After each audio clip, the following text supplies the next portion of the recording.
The only thing that matters is pressing the trigger straight to the rear and having your sights aligned when the gun goes off.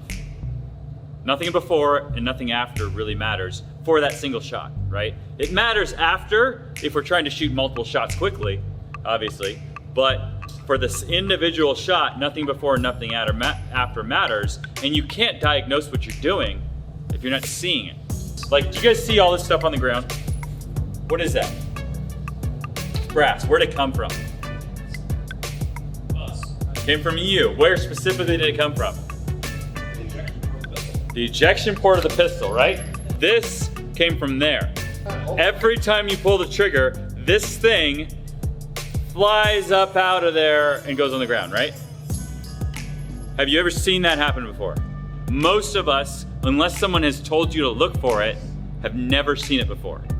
Which means, really, you're not very aware of what's going on when you're shooting. Because one, your eyes might be closed, or two, you just are, who knows what you're thinking about or looking at, okay? So the next thing we're gonna do is you're gonna try to see the brass. So I'm gonna stay on target 2, and I'm gonna aim in here, and I gotta have my eyes open to see the brass.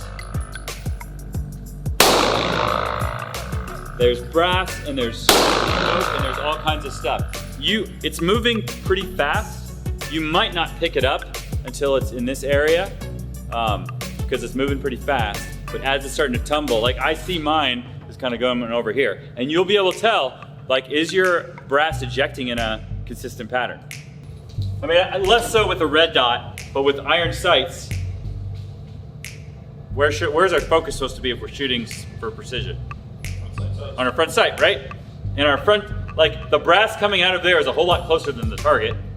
So the ability to actually see and focus on things in that space is actually relatively valuable skill, right? And so that would be a way to teach yourself that skill is in general being aware of what's going on around the gun every time you shoot.